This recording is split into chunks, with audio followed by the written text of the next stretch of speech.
আমি সাপোর্ট করবো না, আমি সাপোর্ট না করার কে? এখন আমরা নিজেদের শত্রু। 9 বছর পর দেব শুভশ্রীর কাছে আসা কিভাবে মেনে নিলেন রাজ চক্রবর্তী? তবে কি শুভশ্রীর সঙ্গে দূরত্ব বাড়ল? জানুন বিস্তারিত। আগামী 14 আগস্ট প্রেক্ষাগৃহে মুক্তি পেতে চলেছে দেব শুভশ্রী জুটির বহু প্রতীক্ষিত ছবি ধূমকেতু।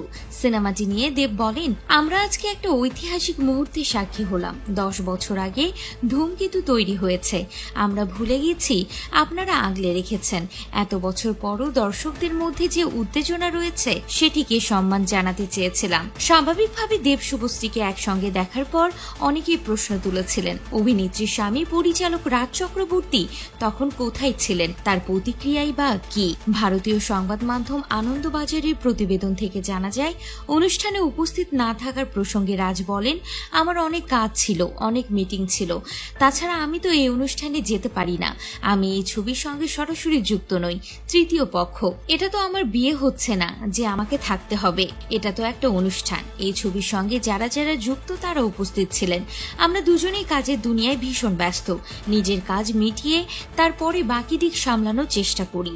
দেব শুভশ্রীর সম্পর্ক নিয়ে রাজ বলেন, পুরনো বন্ধুর সঙ্গে দেখা হওয়ার থেকেও বেশি জরুরি এতদিন পরে ধূমকেতুর মুক্তি। একটা জুটি আবার ফিরছে, সেটাই বড় ব্যাপার। পুরনো বন্ধুত্বের কথা ওদের মাথায় ছিল কিনা জানি না, ওদের কাছে তার থেকেও বেশি গুরুত্বপূর্ণ অনেকদিন পরে ওরা একটা জায়গায় আসছে, সেটা যেন সফল হয়, এটাই স্বাভাবিক।